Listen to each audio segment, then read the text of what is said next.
कपड़े धोने वाली बहू। शादी के पहले से ही विभा को कपड़े धोने का बड़ा शौक था। कभी नल के नीचे तो कभी तालाब के पास। अरे मेरी नीली वाली लुंगी नहीं दिख रही है। विभा की अम्मा, कहाँ रखी है लुंगी? अरे वो तो विभा ने परसों ही धोकर रखी थी आपकी अलमारी में, देखो वहीं होगी। वो ना मैंने आज धो दी, मुझे लगा कि गंदी हो गई होगी। अरे कैसे गंदी हो गई थी? उसे तो मैंने पहना भी नहीं। हे भगवान, इस लड़की के कपड़े धोने की आदत से परेशान हो गया हूँ मैं। जितना तो घर में राशन नहीं आता, उससे कहीं ज्यादा डिटर्जेंट पाउडर का खर्चा है। इसकी शादी करवा दो, शादी जाए अपने घर में ही करे काम, फिर चाहे घर के कपड़े धोने हो या पूरे गांव के। हाँ ठीक बोल रही हूँ, देखता हूँ मैं कोई लड़का। वो दिन भी आ जाता है जब विभा को देखने लड़के वाले आ जाते हैं। लड़की मुझे अच्छी लगी।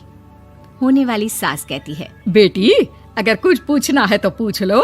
वैसे तो हमारी लड़की बहुत ही शर्मीली है, जो बोल दो वो मान लेती है, इसे क्या पूछना होगा। अरे कैसी बात कर रही हो माँ, मुझे इन लोगों के घर रहना है, सवाल तो कई है। हाँ हाँ बेटा, पूछ लो ना, क्या पूछना है।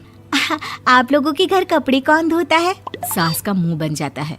देखो, अगर तुम ये कहना चाहती हो कि तुम्हें कपड़े धोने नहीं आते तो सुन लो, कपड़े मैं ही धोती हूँ, लेकिन तुम्हारे आ जाने के बाद मैं रुमाल तक नहीं धोऊंगी। अरे चुप रहना भाग्यवान, बहू बेचारी घर आई नहीं, उसे डराना शुरू कर दिया।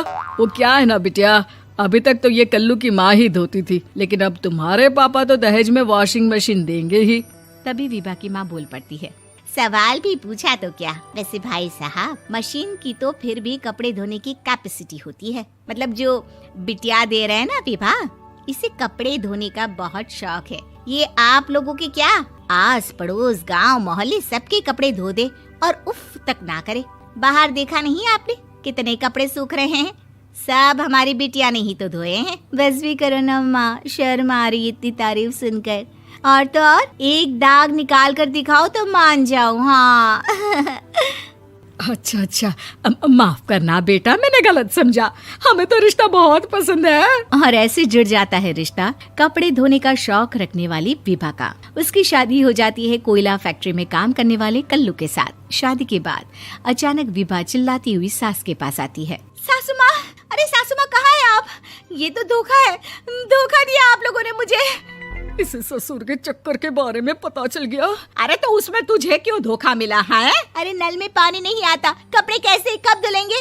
अच्छा, तू पानी नहीं आ रहा उसकी बात कर रही है। तो आपने क्या सोचा? कुछ नहीं। अच्छा, तेरी माँ ने कहा था कि कपड़े धोने का शौक है तुझे, याद आया मुझे। शौक बोलकर कपड़े धोने वाले मेरे जुनून को कम ना आके सासू माँ, कपड़ा धोना मेरा गुरूर है। तभी पति भी वहाँ आ जाता है। अभी मैंने इसे सनी देओल की फिल्म दिखाई है, उसी के डायलॉग मार रही है माँ। अच्छा सुन, साफ साफ बता रही हूँ, पानी सुबह 4 से 6 और शाम को 10 से 12 आता है, समझी? विभा टाइमिंग सुनकर हैरान हो जाती है। ये क्या भूतों का मोहल्ला है? सुबह 4 बजे उठकर कौन कपड़े धोता है? 4 बजे टंकी में पानी जाता है, फिर सारा दिन धोना ना, किसने मना किया?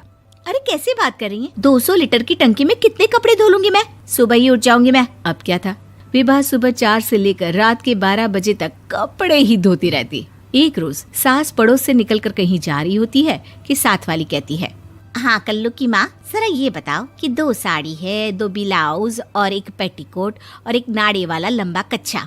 हाँ तो? अरे तो क्या, कितना लोगी धुलाई ये बताओ। धोबन दिख रहे हैं हम क्या? हमारे पति सरकारी नौकरी से अभी रिटायर हुए हैं और बेटा सुपरवाइजर है कोयला फैक्ट्री में। धोबन समझ रखा है हमें?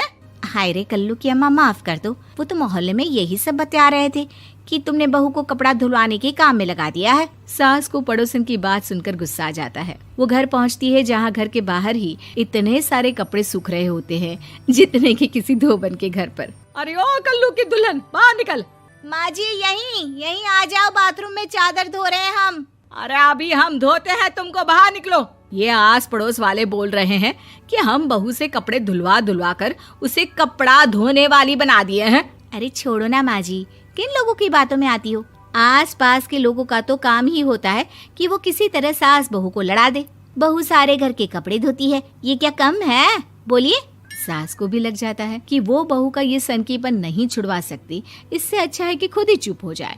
एक रोज सास और बहू मंदिर जाते हैं, जहाँ सास की साड़ी वहाँ खड़ी भीख मांगने वाली से मिलती है। माँ जी क्या बात है, आपकी साड़ी उस भिखारन से कितनी मिल रही है ना? हाँ हाँ देखो तो, दोनों की साड़ी मिल रही है। क्या बात है कल्लू की अम्मा, तुम खुद को तो अफसर की बीवी बताती हो और ऐसी सिंपल सी प्लेन साड़ी पहनकर घूमती हो। सिंपल और प्लेन नहीं है ये साड़ी। तो क्या सोने के धागे से फूल बने हैं? कुछ भी सासू माँ, कुछ भी। हाँ बने थे इस साड़ी में सोने के धागे से फूल। मेरे पति लेकर आए थे मद्रास से स्पेशली मेरे लिए 10,000 की। ताहे भाई साहब इस भिखारन के लिए भी सेम टू सेम साड़ी लेकर आए होंगे 10,000 की। सास उस वक्त तो कुछ नहीं कहती, लेकिन बहू के साथ घर आती है और अलमारी से एल्बम निकाल कर लाती है। ये साड़ी देख रही है, ये वही साड़ी है जिसे मैंने अभी पहना था। इस साड़ी में ये जो चमकदार फूल दिख रहे हैं ना, ये सोने के धागों से काढ़े गए हैं। लेकिन तू लोकल वॉशिंग मशीन ब्रश से घिस घिस कर सारे फूलों को निकाल कर साड़ी प्लेन कर दी। मुझे माफ कर दीजिए सासू माँ। और तो और, जब मैंने तुझे तेरी गलती के लिए कुछ नहीं कहा, लेकिन तूने तो सबके सामने मेरा मजाक ही बना दिया। क्यों? बहू को समझ में आ जाता है कि अब से उसका कपड़े धोना बंद।